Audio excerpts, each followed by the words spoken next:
everyone. We're live. I hope we're live. I've pressed all the buttons this time, so I think all is good. You think after doing this for years and years and years, I'd get this, Sam, but, well, we know what happened last week, don't we? We do. But I am pleased to see that since last week, Reece James is looking good behind you now. Ah, he is. Yeah, new frame. I thought you meant in like pre-season. I thought you were straight in with some pre-season tips. Yeah, I meant his picture. Yeah, the frame is definitely an improvement. He's a little bit of an off colour, which you can probably notice. Yeah, but he's a bit brighter. Yeah, he's a bit brighter, but he was hand drawn rather than kind of computer generated. So, yeah. That's why. Hello, everyone. Welcome to the Q&A. It's another pre-season Q&A. We've got two more of these until the season starts, so not a huge amount of time. How's tinkering going, Sam? Your team changed much? Yeah, I mean, I recorded the FPL pod earlier today, and so I had a tinker before that. So I think I'm on draft 6 now, but I've got 2 that I'm running simultaneously at the moment. One that's got Kane and one that's got no Kane. And then I'm trying to decide between the 2, and obviously whatever happens with Kane, naive Sam. We'll thinking make my decision. He might stay. Happy birthday, Harry! It's his birthday today. He's 30 today. Oh, bless him. Is he only 30? I thought he was older than that. Wow. He was 30 today. Still a young man. Bless him. Whippersnapper. Positively a whippersnapper. Get your questions in for us. My team has completely changed in the last week. Has it? Yeah, I did that classic thing of checking what I could do with my team if I took Trent out. And it turns out you can do a hell of a lot when you take Trent out. Yeah, you can. So currently, all of these things I've been on, saying Trent's essential, saying I'm going to start with him and all this, he is currently not in my draft. Oh. And I've gone completely rogue. But it's still changing a bit, so I'm not gonna show it. Mark and I should be streaming on Sunday with Black Box, so I'll show it then. So we can have a spoiler for that. Hi everyone in the chat. We've got loads of people in the chat. Heather says happy birthday, Harry. Not FPL Harry, that's Harry Kane. We've got Niraj Sharma saying afternoon. Got Greg Frost. We've got Rodrev. Loads of people. So yeah, do get us your questions in. No one's saying that we're late and they can't see us. So we were on time today. We're on time. Well, I think we went live. I think we were like 1 minute late. But you were talking to me about that new Disney film, so... I was talking to you about that, and then I was singing about Barbie Girls as well, so it's a good job that we weren't live. I've got that recorded because I was checking the sound. No. So no. That can come out at some point. Let's take some questions. Black screen. I thought Az was done with FFS. No, they can't get rid of me that easily. He can never leave. I'm not full-time at Scout anymore, but I will be dipping in and out of various things, I'm sure, and obviously doing the weekly Q&A with Sam. He can't get away from me. No. He has to stay with me forever, you see. That's part of it. Absolutely not. Let's go straight into what I was just talking about. This is from Danny McDonald. Is Trent really worth 2.4 more than Stones and Chilwell? Is Trent in your draft at the moment?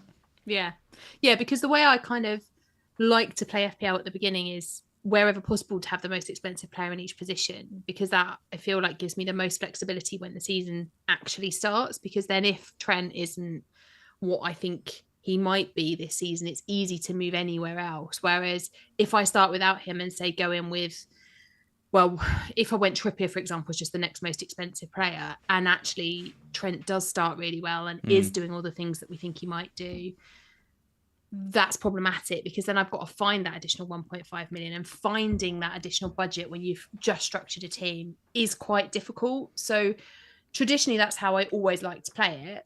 The thing is with Trent is that genuinely I do think that he's going to be playing as an out of position. He's going to be playing in midfield, but in the game as a defender. So you're going to get the benefits of the clean sheet points if they stick. Now, Liverpool haven't exactly looked watertight defensively in pre-season, and they certainly weren't last season. But I do think that they will be better this time around once they kind of get themselves sorted, because obviously they've lost a lot of key players in this pre-season period as well. So for me, I don't like the idea of starting the season without Trent. I think it's a big risk to take, and it might end up with people having to either take points hits or an early wild card in order to get him in. Yeah, no, I don't disagree. I mean, it's the fixtures, right? The fixtures aren't great. They're Chelsea away, Bournemouth at home, which is obviously fantastic. In fact, he's captainable in that, I think, with Haaland, with Newcastle. Newcastle away, that's tough. Villa at home. Villa have made some good signings and look tricky. So that's 3 out of 4 games where I think a clean sheet might be unlikely in all three of those games. So you're relying on attacking returns from him. And then looking at the question from Danny, Stones has got 3 promoted teams in the first 4 games. Yeah. Chilwell's got attacking potential as well. We've seen how high up the pitch he's been playing. And we know the Chelsea fixtures are really good from Gameweek 3 as well. And we're comparing Trent to the likes of Foden, to Fernandes, to someone like Odegaard, even to like someone like Watkins or Jesus. That's the price bracket he's in now. Yep. And I don't know. To answer Danny's question, I don't think there is 2.5 difference in it at the start of the season. I think from game week 5, then it's Wolves, West Ham, Spurs, Brighton, Everton, Forest. I want Trent for those. So I'm going to be looking for ways to bring him in. But I think for those first 4 fixtures, I think I'm going to go without. And then, okay, so if you're going to be looking for ways to bring him in, what is your plan for that? Are you planning to leave some money in the bank? Are you planning to pull the wild card early? Have you got a position that you've invested more heavily in that you're happy to downgrade? I think it's going to be one of those ones where you can't really plan for like 4 or 5 game weeks in advance. So I'm looking at the team and thinking, well, it's probably going to have to be a downgrade of one of Saka, Fernandes. I've got Watkins in my draft at the moment, so it could be him. I've got Havertz in my team, who I'm getting a lot of stick for. Havertz, yeah. I can't see Saka or Rashford. Saka, Rashford, and Haaland are obviously going to be, I think, probably in my team for the majority of the season, barring an injury. Yeah. But any of the other spaces, I think if I see they're not really performing too well, the fixtures turn, that kind of thing, that's where that spot would open up. And actually, you can move like a Stones and a Fernandes or another 8 million-ish asset to quite a good 6 million, 6.5 midfielder and still have that money for Trent potentially. So yeah, that's kind of what I'm thinking. That's how you're thinking, yeah. Hey, it's Trent. I'm not going to say don't start with him. I think he's a great option, but you can't have everyone. No, you absolutely can't have everyone. And I think that we always say this, don't we? At the beginning of the season, we always say, well, you can't have everyone. But this season, it feels even more prevalent than it maybe has in years gone by because of the way that everyone is positioned in terms of their price points.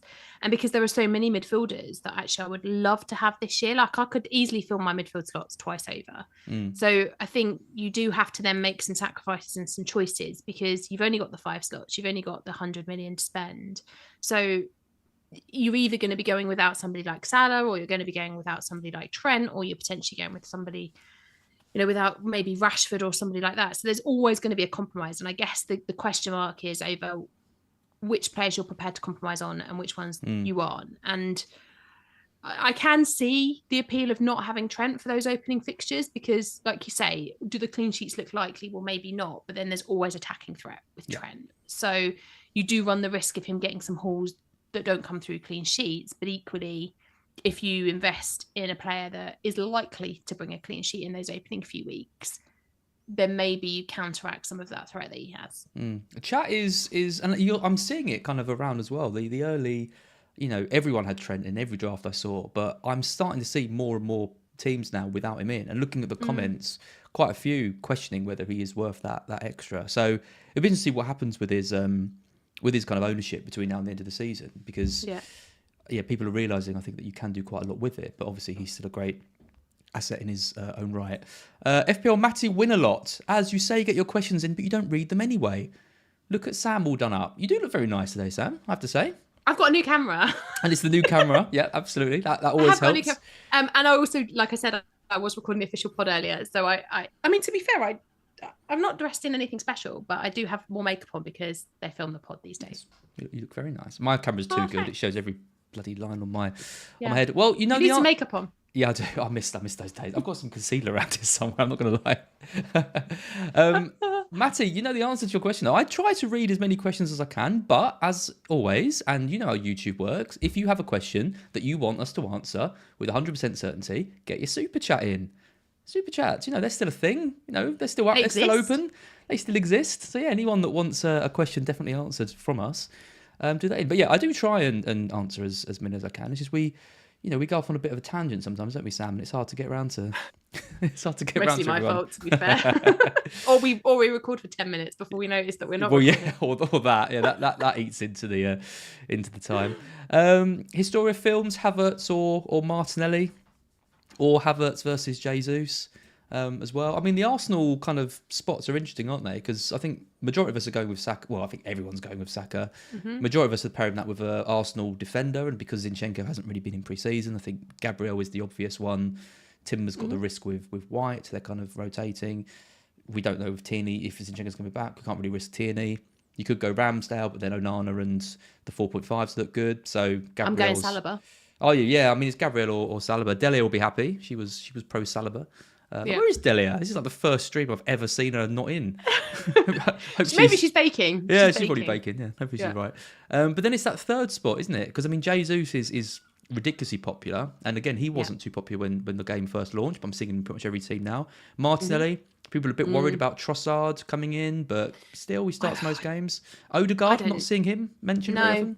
But I think that's because Odegaard is the same price as Saka. I think had Odegaard been 8, we might have seen more of him. Like, I think because he's coming in at the same price point, I think that makes it... Martinelli is the one I like the best of, of them. I think, yeah. Because last season, I think, there was so much conversation last year, wasn't there, about Martinelli as a rotation risk. Was Trossard going to come in and just destroy him as an asset? Was like all of that stuff was constantly going on in the background. And what we found with Martinelli is that it didn't really have an impact on him. Like, he would still come off the bench and return points if he didn't start. He was just fantastic last season. And I think for me, when I'm looking at Arsenal, the only negative I see with Martinelli is that it's another midfielder. Because I'm looking at the midfielder slots and thinking, well, I want a bit of a Manchester United player in there. I'm probably also going to want a Spurs one in there, depending upon what happens with Kane. That might change as to who it might be. And then there are other players in there that I quite like. I want a Chelsea player in there somewhere, probably one of their attacking assets, when I work out which one I think it should be. So all of that kind of struggle, it makes me struggle a little bit to put a second Arsenal midfielder in, which swings me a little bit more to Jesus. But then I prefer Martinelli over Jesus as a pick. Not considering Havertz? No, I'm not considering Havertz at the moment, unless he starts really well. But I mean, the value is definitely there. But for me, I think I definitely prefer Martinelli. He's the standout for me. And I think there was a moment during the week this week when I was drafting where I was like, why am I picking Saka over Martinelli? Because I think it's really close. Yeah. I think it's really, really close. And it's 0.5 million that you can save by having Martinelli over Saka. And I am tempted by that. I mean, I'm not someone that tends to go with effective ownership, but it would that's what swayed me. It would be scary not going with Saka. I mean, he's 50, 55, 60% owned, something like that. Yeah. On penalties as well, with good games. That's what swayed it in the end, and I left Saka in because of that reason. Yeah. But I do really like the Martinelli pick. I think he continues to look like a really great option. I think if it was 1 million, I think we'd see more people risking it. Probably, but for 0.5, yeah. I mean that's kind of the slating I'm getting for going for Havertz. It's like, why not just pay the extra 0.5 and get Martinelli? I always like to have a couple of players in my team who not many people own, and I'm backing to do well. And there's options around him. If Havertz gets off to a bad start, maybe he doesn't play the first game or something like that. There's plenty of good 7.5 options. I can move him to Foden. I could move him to Maddison as well. Even if he drops in price, I can move him down to a Brighton mid or Mbomo or something like that. There's enough options to not really worry about it too much. And he's a bit of fun, I think, going for him, because I think all the Arsenal assets are good going. We don't know who's gonna. Totally. We don't know who's going to score in those opening games. They're going to get goals. There's so many players in that team that could score. I don't think any of them are necessarily worse options than the other. No, I agree totally. I think all of the Arsenal options actually are really nice, with the exception of Ben White. He's the only one I wouldn't be going with. Yep. Appeal Matty again, my biggest fan today. Love the new graphics showing the message on the stream. I know. I'm so happy with this. And it's actually worked again. I just did it and it just worked. It was amazing. Your little face, you've like the biggest smile come on your face when somebody complimented your graphics. Compliment the graphics, yeah. Getting quite a few questions about Brighton. Okay. So David Thorne says March is looking like the most nailed Brighton asset. In Ciso, Pedro, Matoma, Andingra, Ferguson, Welbeck, and had the best underlying stats last year. What are my thoughts?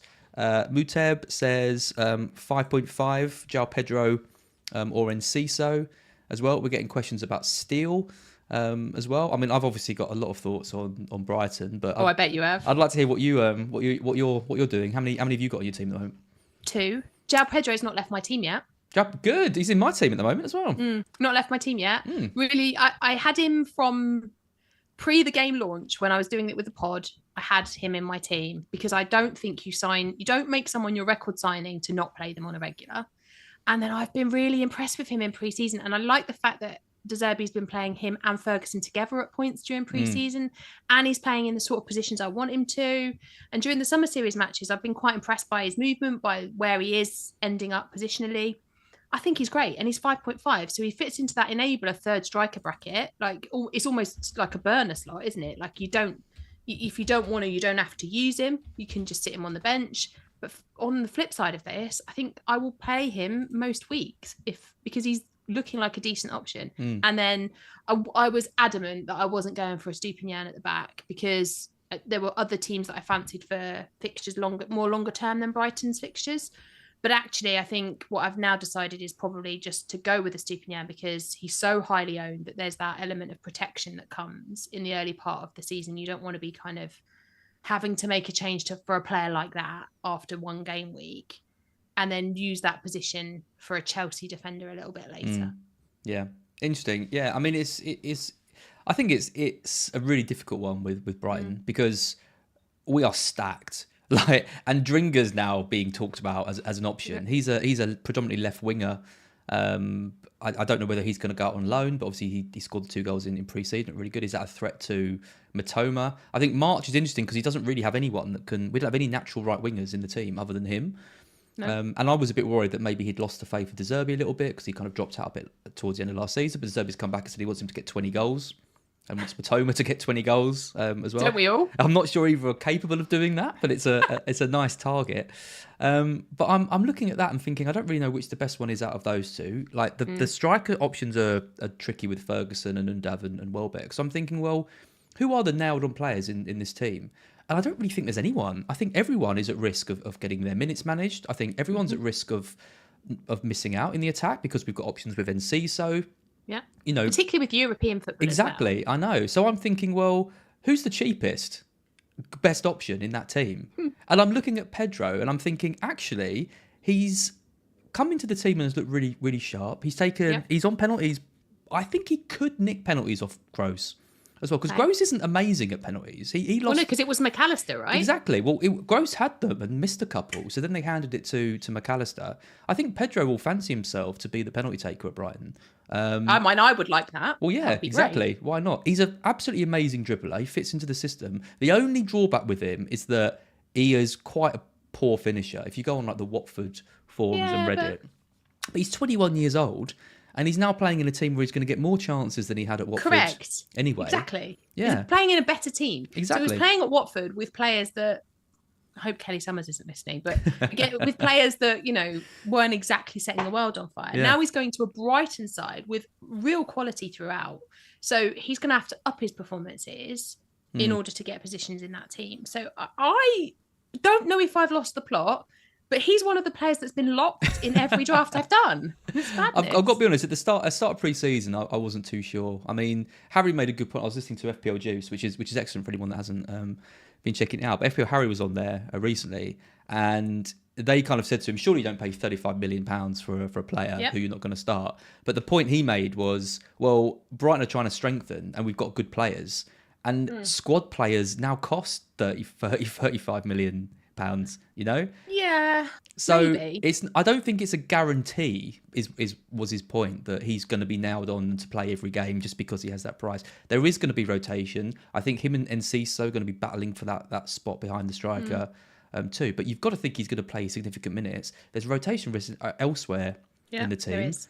And there isn't. It's not like we've got a Saka. We haven't got one option in that team who I think is definitely the one to get. I think any of them, you could literally pick any of them, and they could do well in those first 3 game weeks. So, and it was the same last season as well, wasn't it? Like with Brighton, and in the end, we went for multiple of them because for that very reason, because there were so many good options at Brighton, and it could be the same again this year. I do worry a little bit about when European football kicks in, what we might see from Brighton, but that we're still a fair way away from that being a factor in FPL. And by the time that is an issue, we'll have wildcards and stuff that are at that point, and we'll have a bit more understanding of how De Zerbi is planning to manage the Premier League alongside at the Europa League. So I think for me, it makes sense to have a Stupinian and cover out that because he's the highest owned defender in the game. So not having him feels like FPL suicide at the beginning of the season, which is why I've backed down on it, because I wasn't doing it. The first time he's entered my draft is this week.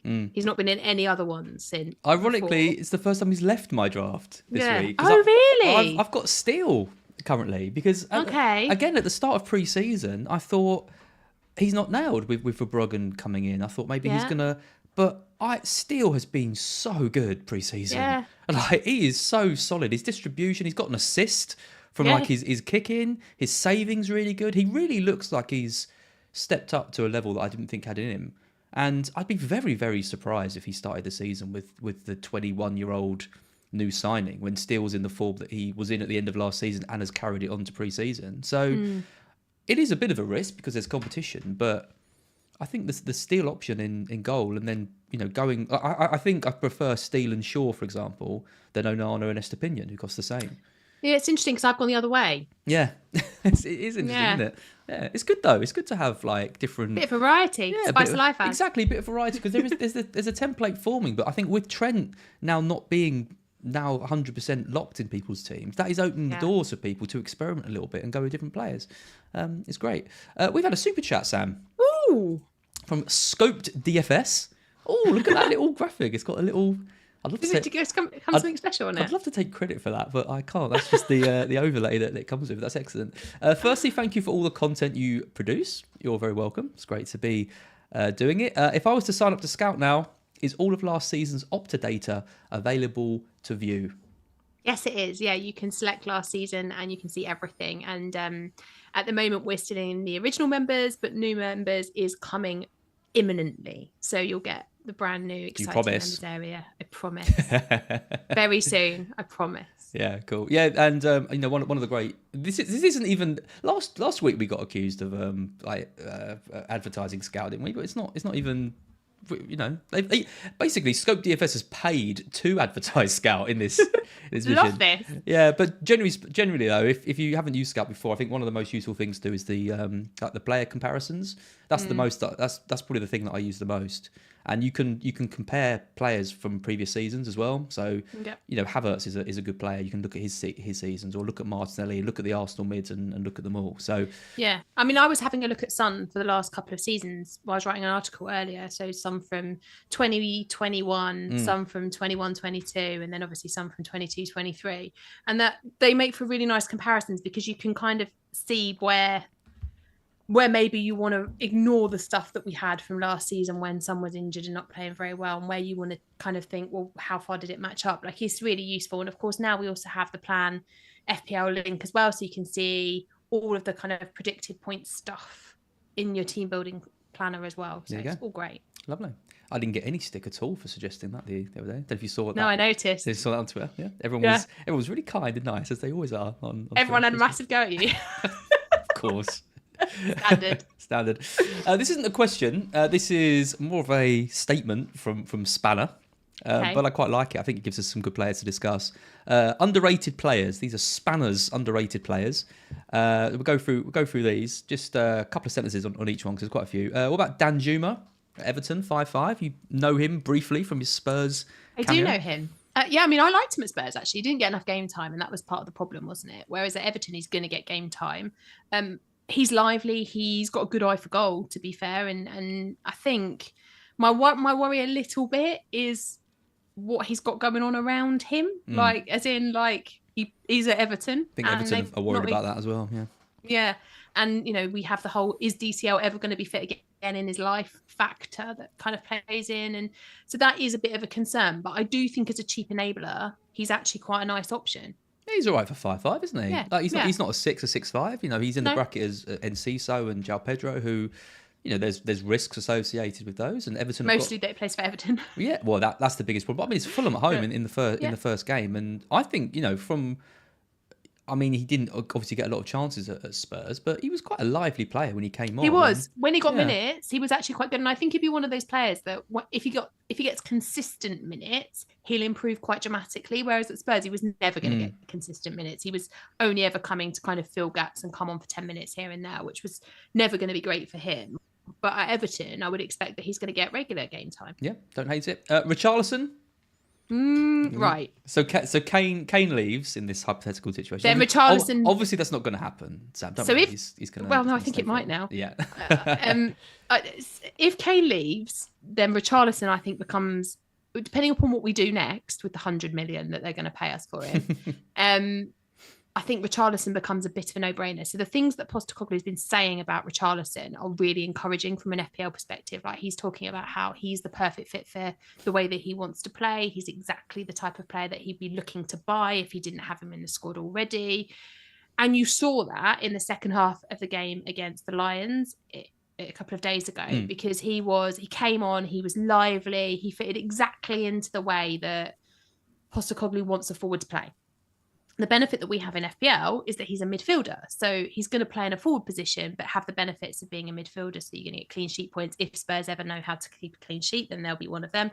And also you get the additional points for the goals and stuff like that. And of course, now he's 7 million. So he's offering you exceptional value. The caveat is, if Kane doesn't for any reason leave, or we don't sign somebody else, I think that's key. If we go out and buy somebody with the Kane money, then that might impact Richarlison's game time. But I do think that the way that Postecoglou speaks about him, he will be an attractive option. He's going to get game time. It's just if Kane's still there, his game time is going to be limited.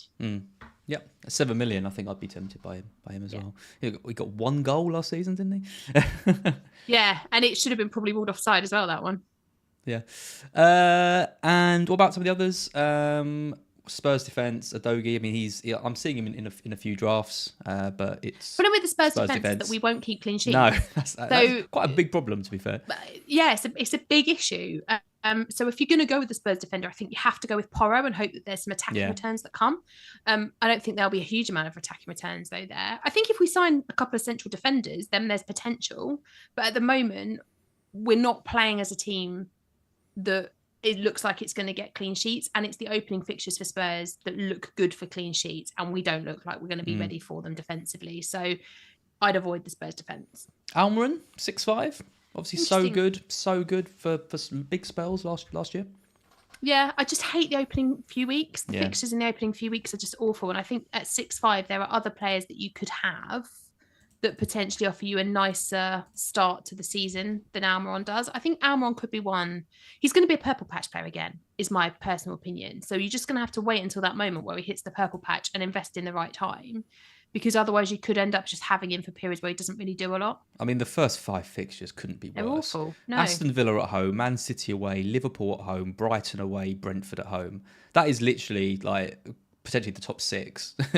you know, obviously no Arsenal or Manchester United, but that is, 1, 2, 3, 4. That's 5 teams who will be fighting for the top 6 this season. So, yeah, I think it's a wait and see on him. Solomon, he's signed for Spurs. He's surely too risky. He's not going to go straight into the first team, is he? No, he won't get enough minutes. He's good player. I liked him at Fulham last year. And also has really impressed him when he's been playing in pre-season. I've been really impressed by him. He's speedy, fits into what Postecoglou is. He's one for the future. I think we've bought him as a kind of he'll be good. He'll be good in a few seasons' time. I think he'll develop him into something else. But at the moment, he's not going to shake the players that we have. So I'd avoid. And then finally, what about Bernardo Silva? Mahrez has now left. He's gone to Saudi Arabia. So that right-hand spot is up for grabs.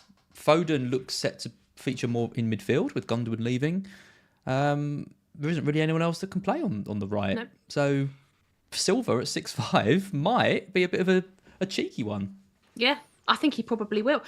Look, the other thing to say is that Mahrez has gone with enough time and City have got enough money sitting in the banks that they can go and buy somebody to replace him. And I would expect that they will bring in new recruits. So we're going to have to wait and see who those new recruits are and whether those new recruits take the place of somebody like Silva, who's been there, and and Pep knows him. I certainly don't think in the opening few weeks of the season that will be the case. Like if he brings in people, I suspect that we'll still see a lot of loyalty to the players that he knows and trusts and everything like that. So I do think that for the opening few fixtures, Bernardo Silva could be the best way to invest in a second Manchester City asset. It's tricky, isn't it? Because like these are excellent options from Spanner. I think they're all maybe other than Solomon, but the others are all of potential. But it's just so hard to justify the players that you're going to take out to get one of them in, because you can build a team with pretty much all Arsenal, City, Brighton, and United players, Manchester United players, and then taking a punt on a Danjuma or a Almiron is tricky, unless you're going for Salah and Trent, and then you need to free up some money. So that's where the Danjumas and your Udogis come in. Yeah, and I think that's the thing, isn't it? For somebody like Danjuma, then I think you can see it, because if you're doing that, that probably means that you've got Salah. That probably means you're looking at a 4-man midfield rather than a 5-man. So then you want a budget fifth who's going to play and be there available from the bench if you want them. And it probably means a burner slot in your burner slot. I don't know what a burner slot is. A burner slot in the third forward. So probably looking like somebody like Cameron Archer. And then probably a cheap budget enabling couple of 4 millions at the back. So I can see the Danjuma pick. I think when you get up to the likes of, I think Richarlison only becomes an issue without Kane. If Kane isn't there, then Richarlison, I think, should take that midfield slot. But I think most people, that would just, like for me, with the way my team's set up at the minute, that would just be a swap out for Maddison. So it frees at 0.5 anyway. But I don't think that you would, as standard, take a punt on Richarlison if Kane's still a Spurs player. Agreed. FPL Ropaduggy, quack, quack. Quack, quack. Useful. Good. There was a really good question, which I'm stalling to try and find. There it is, from Matt Francis. I think this is a great question. This is a proper pre-season question, this is. How much emphasis would you put on saving 0.5 in your Game Week 1 team to allow you to move to players that might rise sharply in the first couple of weeks? Is it worth it? I've been toying with this idea. Genuinely been toying with this idea. So this is something I do every year. Leave 0.5 in the bank. Is it? I did not know that about you. I am cautious. I'm one of those managers that the thing that frustrates me the most about being an FPL manager is 0.1 in Game Week 1. Because what inevitably happens is there will be 1 or 2 players that for whatever reason I don't want to keep post or that have a bad fixture in Game Week 1. And I go, okay, well, I want to roll my transfer into Game Week 2 because I was ready for Game Week 2 as well as I was for Game Week 1. So I want to be able to have 3 transfers going into Game Week, potentially a mini wildcard if I want it. And nothing frustrates me more than getting to that point and having a player that's dropped. So be it that my 4.0 mid defender has gone down to 3.9 or whatever, and then I'm locked and I have to make another change. I have to sacrifice somebody else in order to make that transfer that I want to. That for me is the thing I hate most about FPL when that happens, because I find it so infuriating that I'm having to take out somebody that I really wanted in pre-season, that I built a team to have, only to then have to lose them to deal with another fire that I'm fighting. So I've always kept 0.5 in the bank. Now, this season at the moment, I've only managed to create 1 draft that's got the 0.5 in the bank. There are ways of doing it, and there are players that I can kind of just swap out for somebody else, and I think that's what will end up happening. But I really value that, because it means I don't have to panic. I can just afford to go, all right, that player's going to rise and my player's going to fall.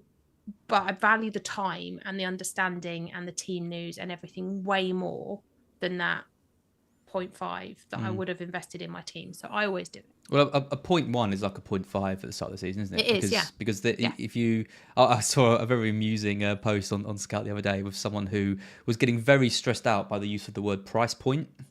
I don't know if you saw that on the forum. Oh, better not follow me, because I use that all the time. It was very amusing. But...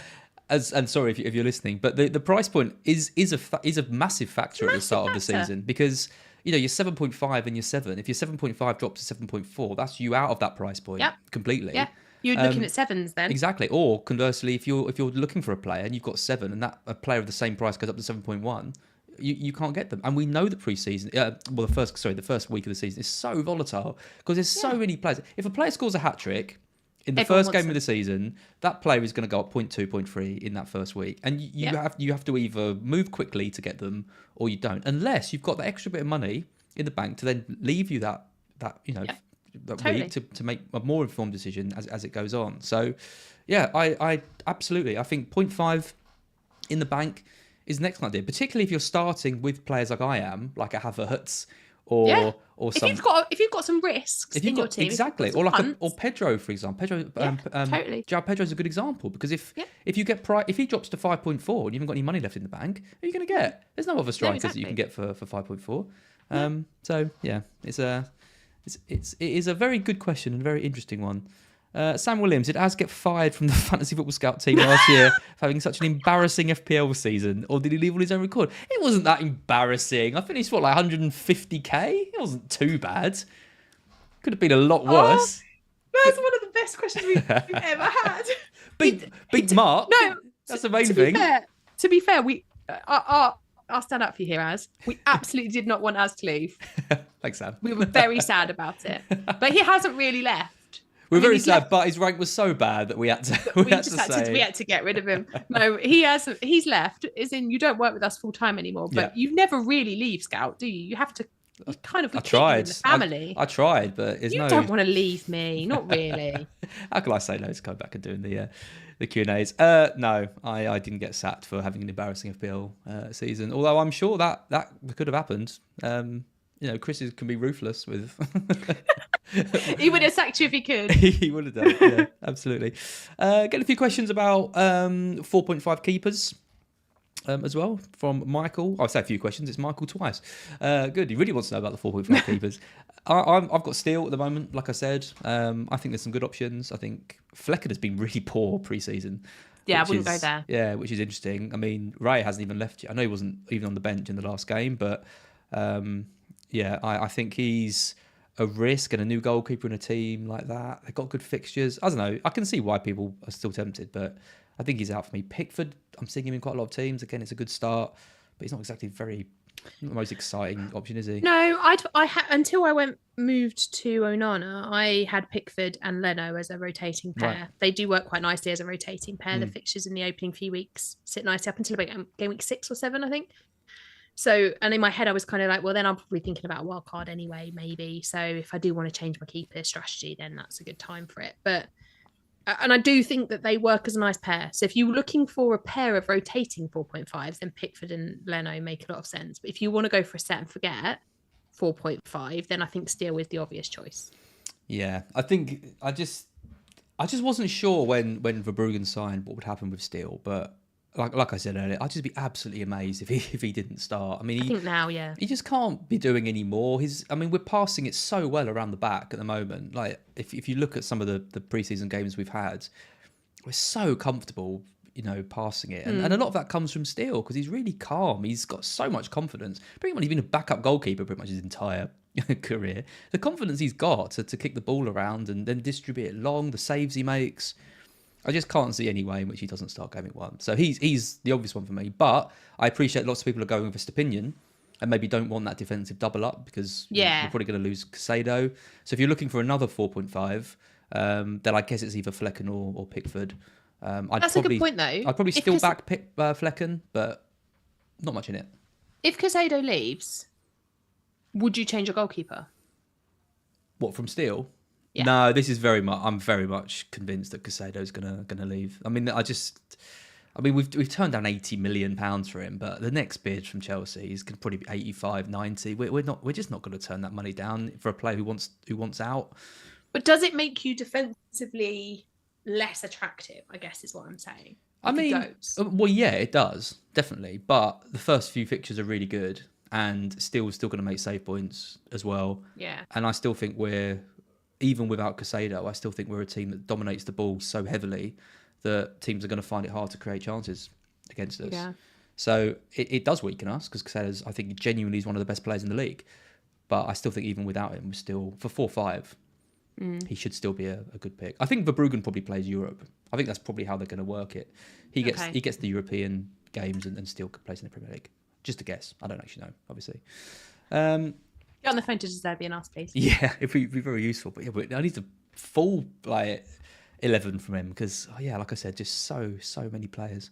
Yeah, if he could label them all like Premier League, Europa League, so we'd know this is my Premier League team, this is my Europa League team, Yeah. and we'd all go, Yeah, right, exactly. great, thank you. Just put it on the wall, exactly. Yeah, little tattoo on their neck. Something we didn't mention when we were talking about City from Greg Frost, Alvarez, 31 games last season and can play on the right. Foden tends to play more central. Does Mahrez leaving make Alvarez a more attacking option, a better option for us, do you think? Might do, mightn't it, actually? I'd not really thought I about that. hadn't thought about that. 6'5". I think it does, probably, yeah. I mean, he's been playing a lot in pre-season as well and has looked good. Maybe it does, maybe rather than it being Bilver, it's Alvarez who gets that. I think the slight dangerous issue... doing these streams, isn't it? It's like, Alvarez, that is a good option. Oh, let's all pile in there. I think the slight issue I have is with Manchester City for the early part of the season, like when you first start setting up your team for game week 1, you don't want to get it wrong and then be locked on the wrong City player because you're tripled up. Like, so I think if you're going Haaland and then maybe you've got an Ake or you've got a Stones or somebody like that, then taking a punt on Alvarez starting is a little bit more difficult, particularly as at 6.5, he's probably, it depends on how the rest of your team structured, I suppose. He's either going to be your second or your third, isn't he? But for most people, he might be your second choice forward, maybe, if you've got a big, heavy budget in midfield. I suppose he could be your third. If he's your third, I don't think it's the end of the world. If he's your second and then he gets less game time, I think that's problematic. Yeah. No, I like Alvarez again. I think he would be a ballsy call for people. Yeah. Ballsy call for people. Like you just said, though, the risk is that you kind of get locked into that position. Because at least if you go for Foden and then one of the other mids, comes out, you can move. You can move, but you're stuck with Alvarez. You'd have to move him to someone else. But yeah, I think with De Bruyne back, I think people were hoping that he would, play in the the place where he was playing when De Bruyne was out for a lot of last season. But De Bruyne is fit now and is probably going to regain that place, and then Foden's going to come in. So does Alvarez get that spot on the right? I mean, potentially, if he does, then yeah, he's a great option at 6'5". We are going to start wrapping things up. We've got a nice little question here, Sam, from Steve. Who is the best FPL content creator? We don't necessarily know who is the best, but what who do you like out there? There's so many good ones, but oh my god, there's hundreds. Who do you like listening to? Harry, I always listen to Harry. Harry's really stepped it up the last couple of seasons. Harry's really good, and I absolutely love James and Suj from Planet. Those guys are excellent. The content that they put out is the Patreon stuff they put out as well. I mean, with James doing the analysis of teams. They're just unbelievable. Yeah, they're unbelievable. James's football knowledge is like nothing I've ever known. And then Lee and I have a secret guilty pleasure, and that is that we like to watch Black Box together. Hey, I wasn't expecting that. Nice. There you go. Nice little plug. Yeah, I mean, there's loads of great people out there. I mean, as much of a traitor as he is, old Andy, let's talk. He's got a massive following for a reason. He's very good to listen to. In new content creators, like Yelena's putting out a great content as well over on her channel. You've got Harry's doing great stuff. I mean, Praz, I love listening to Praz. Praz is now doing this new show with Rich. Yeah. As well. Sonaldo's teaming up with Harry, which is going to be a great addition to Scout. Yeah. Too. But yeah, I mean, honestly though, if I was going to go, I mean, obviously Mark and I chat all the time about stuff. I don't even kind of, I won't even put him in the conversation. But the only person who I ever go to like for decision making and to sound out things is Praz. He's the only one who I ever feel, I don't know. I just feel like he adds. I mean, everyone could give me good advice, but I just like the way Praz analyses things and rationalises things. I think that's the thing, isn't it? As an FPL manager, regardless of being a content creator, as a manager, you look for things that help you and the way that you think and the way that you see the game. And I think being able to, one of the things that nearly all of the Scout guys are able to do, but particularly Praz, is articulate his opinion in a way that, even if it's not the way that I see the game, I understand what he is trying to say, and I can see the value in what he's trying to say. And So he's fabulous. Ronaldo's fabulous. Harry's brilliant. There's Oscar Focal. He's Absolutely. great. Yeah. There's so many. I mean, and somebody being mentioned in the chat. I mean, the Wire boys. Obviously, Praz has Yeah, joined them they're now. great. Late Riser, Zofar, Yeah. Bakar, Johnny. FPL family getting a few mentions. Oh, who are they? As well. I don't know. Let's spotted. Yeah. Above average FPL. They do some great pods. Too. Yeah. Again, going into the things. Oh, Mark will like that from Mr. DXB. Mark will always be the OG. Yeah. The GOAT. Bless him. Yeah. I think we'll probably end on that before his. In fact, I'm going to take that comment off the screen. There it goes. Don't want his ego to get too high. Sam, as always, amazing. Talk. Oh, hang on. No, we've got a super chat to answer. Okay. It's just come in, a £2 super chat. We will answer that before we go. What are your thoughts on Levi Colwill and Visser at 6?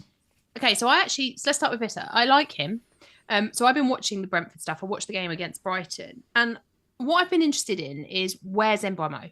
Where is he? And how is he playing? Is he playing as a direct replacement for Tony? No, is the answer. He's not. Visser is. Visser's playing up there. And then Mbeumo is playing. He's doing what he usually does. He's, cutting in. He's taking shots from far out. He's going to be on penalties. So I think Mbeumo is a good option, but I think Visser is the one that's going to replace Tony. So we just need to keep an eye on that because he could be a nice option. It's the fact that he's in that kind of forward, because Mbeumo's a midfielder, that makes him the more attractive one, I think, on paper for FPL. But Visser's probably the one that's standing out so far in pre-season.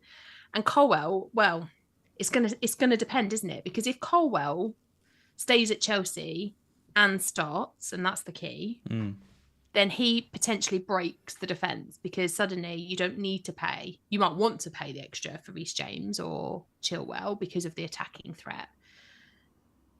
But you don't have to, and you can cover the defending and the clean sheet potential with a cheaper option, which is lovely. Or does he go somewhere else and then become a regular starter there and then also offer good value for money? Because that makes him an attractive FPL option too. But if he stays at Chelsea and is on the bench, then he's an option. I personally think Colwill stays at Chelsea and cements a centre back spot with Fofana injured. I just think he's a brilliant player, and I think the way he passes suits Pochettino as well. Yeah. He's very direct. He passes it really well. He's going to spray it out to those wing backs, I don't know why they wouldn't start him. I think the Fofana injury is key, isn't it? It is. Yeah, I just think him and Silva are going to be a great partnership, and. Badiashile, Chalobah, Koulibaly's gone. I don't think any of them are going to be in his plans. So yeah, really like Colwill and Visser. I prefer Visser to Mbeumo. I think he's been really rubbish in pre-season. Mbeumo, when I've seen him, he's got pace, but he just hasn't really looked the part. And I think Visser's going to take his chance to be Tony's replacement really well. He looks really sharp. He does, really quick. I mean, obviously it's the penalties from Mbeumo that you're right. I think are a big factor, but. Yeah, out of the two, I think for 6 million, a little bit cheaper. I think Visser is the one I'd go for. We'll call it there. Oh, we mentioned Gianni, didn't we, as the content creators? I said about Gianni, yeah. Of course we said about Gianni. Gianni is very good. And he's got a new YouTube channel as well. So check that out. And he's just lovely. He is a lovely guy. Yeah, lovely, good looking. And the General, we didn't mention the General, Mark. The General, yep. Check out the General's podcast. I mean, there's so many, isn't there? We are going to we shouldn't have answered this question because inevitably we've missed somebody. We've missed someone out. Yeah, Focal's in the chat. We mentioned him. Obviously, we mentioned Focal. We excellent. did. Yeah. We have 100% will have missed somebody, and right. they're going to be upset with us. You're right. We shouldn't have started this. David Monday's had a mention as well from Nuclear Atoms. Like that. He'll be pleased when he listens to this to turn it into a podcast later. Lovely stuff. Thank you everyone for joining us. We will be back same time next week, Sam. 4:00 Friday. Absolutely. Amazing. So we will see you all there. Good luck with your drafts. Do what I did. Take Trent out. See what you can create, and and let us know in the comments how they're shaping up. Awesome. Thanks, Az. Bye. Bye, everyone.